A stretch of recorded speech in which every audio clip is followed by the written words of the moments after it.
पूजन करते समय, तुलसी को जल चढ़ाते समय, अभिषेक पूजन करते समय, घर में आप पूजन कर रहे हैं उस समय पर तुलसी को जल चढ़ा रहे हैं, उस समय पर पीपल की पूजन कर रहे हो, उस समय पर बेलपत्री का पूजन कर रहे हो, उस समय पर आंवले का पूजन कर रहे हो, उस समय पर या कोई पूजन भजन आप कर रहे हैं, उस समय पर दरवाजे पर अगर 3 सामने खड़े हो जाते हैं तो ये समझ लेना कि आपकी पूजा को भगवान ने स्वीकार कर लिया। कौन 3 है उसका स्मरण करिएगा।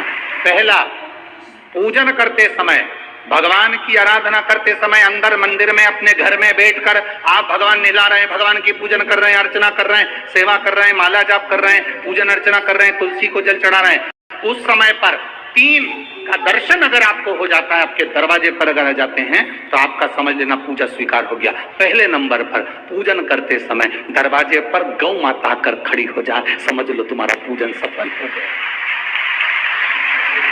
आप पूजन कर रहे हैं अंदर से, गाय रंभा रही है, आप पूजन कर रहे हैं अंदर से, गौ माता गौमूत्र कर रही है, आप पूजन कर रहे हैं अंदर से, गौ माता गोबर कर रही है, आप पूजन कर रहे हैं अंदर से, और गाय दरवाजे पर आकर खड़ी हो गई। तुम्हारी अर्चना में, तुम्हारी आराधना में, तुम्हारी साधना में गौ माता तुम्हारे सामने आकर खड़ी हो जाए। पूजन के समय पर अचानक आकर तुम्हारे द्वार पर, तुम तुलसी को जल चढ़ा रहे हो, तुम्हारे दरवाजे पर आ जाए। और मेरा विश्वास करता है, यहाँ जितनी मेरी जीजियां बैठी हैं, यहाँ जितने मेरे जीजा बैठे हैं, ये मेरा विश्वास कहता है आपके साथ कभी ना कभी ये जरूर हुआ होगा, पूजन के समय पर गौ माता का दर्शन होता ही, ये मेरा विश्वास करता है। और ये कब होता है? जिस दिन आपका चित्त, मन, वृत्ति भगवान में रमी हो। चाहे तुम राम जपो, हनुमान जपो, शिव जपो, तुम्हारी मर्जी पड़े वो जपो। तुम देवी की भी पूजन कर रहे हो, किसी की देवता की पूजन कर रहे हो, कुल देवता की पूजन कर रहे हो, दिल से कर रहे हो, तो ये 3 का अगर दर्शन हो जाए तो कार्य सफल है। पहला, जम के बोलो गौ माता। दूसरे नंबर पर हमारे यहाँ हम पूजन में लगे हुए हैं, आराधना में लगे हुए हैं, भगवान की अविरल भक्ति में लगे हुए हैं, भगवान की पूजन, आराधना और भक्ति में हम तल्लीन हैं।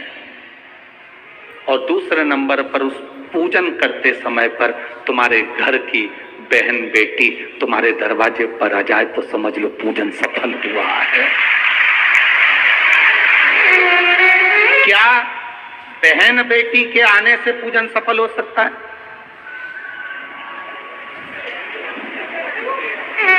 कहां लिखा हुआ है महाराज जी? आप इतनी बड़ी बड़ी बातें करते हो।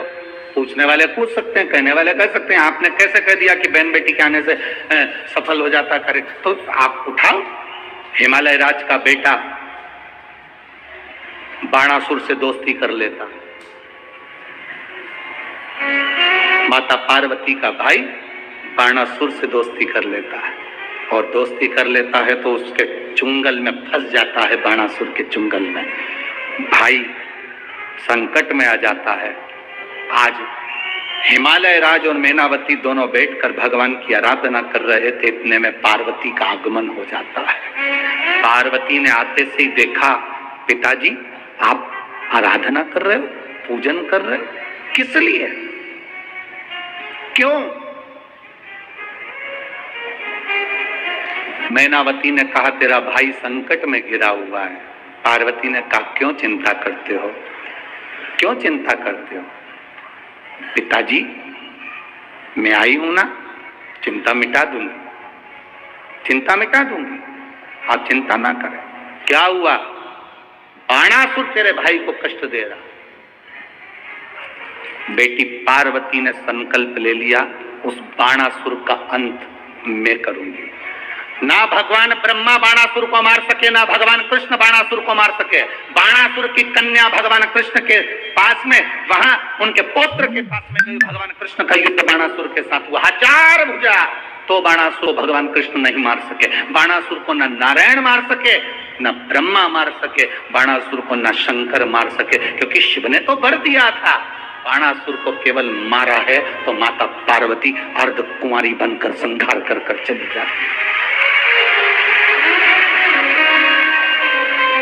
कोई तुमसे पूछे कि सीहोर वाले महाराज ने कहा कि बहन बेटी के पूजन करते समय अगर बहन बेटी आ जाती है, पूजन करते समय हमारे घर की बहन बेटी, तुम्हारे कुल की बहन बेटी, तुम्हारे घर की बहन बेटी तुम्हारे दरवाजे पर आ गई, भले तुम उसको कुछ दो मत दो, पर बहन बेटी अगर तुम्हारे पूजन के समय पर तुम्हारे क्यों आप लोगों का ऐसा नियम है कि नहीं हमको नहीं मालूम। हमारे यहाँ तो ऐसा नियम है कि जब भी घर में कोई बड़ा आयोजन होता है, शादी होती है, फंक्शन होता है, कोई उद्यापन होता है, कोई चीज बड़ी करते हैं, तो सबसे पहले फोन बहन बेटी को लगाते हैं कि हमारी बहन हमारे यहाँ आए, हमारी बेटियां, हमारी नंदे हमारे यहाँ आए, हमारी बुआ हमारे यहाँ आए। अब पूछोगे गुरुजी ये प्रसंग बहन बेटी को बुलाने का तो भगवान कृष्ण के यहाँ से चालू हुआ। आनंद बाबा की बहन घर में रहने लगी और भाभी को जब जापा हुआ तो सबसे पहले नंदा भगवान को हाथ जोड़कर कहती है, बाबा ऐसी कृपा करना, ये बाबा ऐसी कृपा करना, मेरे भैया के यहाँ 60 साल के बाद तो औलाद हो रही है, तो ऐसी कृपा करना कि उनके घर में लड़का हो जाए। और नंदा हाथ जोड़ती जोड़ती जोड़ती जोड़ती यशोदा जी के कक्ष में गई, और जो कक्ष में गई जाकर जो दर्शन करा तो लाला का दर्शन था। नंदा खुश हो गई, थाली उठाकर बजाने लगी कलदार से, और एक थाली को उठाकर उस नंदा ने बजाया, थाली को उठाकर। कांसे की थाली, पीतल की थाली, तांबे की थाली, जिसके घर में बजती थी उसके घर में शुभ संदेश आता था। आज के जमाने में स्टील बजता है। अब आजकल के जमाने में तांबा पीतल कांसा बजाते नहीं है। आज के जमाने में तो जरा सी देर में बस बच्चा हुआ है, सूचना मिल गई, बैंड बाजा बजवा दो, ढोल नगाड़े बजा। नंदा ने थाली बजाई थी और फिर आवाज आई थी, नंद घर आनंद, नंद घर आनंद भयो। फिर आवाज आई, भजन करते समय स्मरण करते हुए, नाम जाप करते हुए 3 का दर्शन हो जाए, तुम्हारे दरवाजे पर आ जाए, जीवन की सफलता मानना, पूजन सफल मानना। पहले नंबर पर जम के बोलो गौ माता, दूसरे नंबर पर बहन बेटी, और तीसरे नंबर पर है संत गुरुजन, जो निष्कपट भाव के, जो तुम्हारे दरवाजे पर कुछ मांगने नहीं आए। जो मांगने आए हैं वो नहीं, पूजन करते समय तुम्हारे दरवाजे पर कोई संत, कोई ब्राह्मण, कोई गुरुजन, कोई भक्त ऐसा आ जाए जो मांगने नहीं आया, फिर बस तुम्हारे सामने तिलक लगाकर भक्ति में डूबा हुआ, भजन में डूबा हुआ वो तुम्हारे सामने आ जाए, समझ लो कि तुम्हारी पूजन सफल हो गई। मांगने नहीं, मांगने नहीं, केवल आया, भजन गाया, सीताराम कहा, हर हर महादेव कहा, श्री शिवाय नमस्तुभ्यं कहा, जय श्री हनुमान जी कहा, और वो अपना चले गया। तुम्हारे दरवाजे पर मांगा नहीं उसने।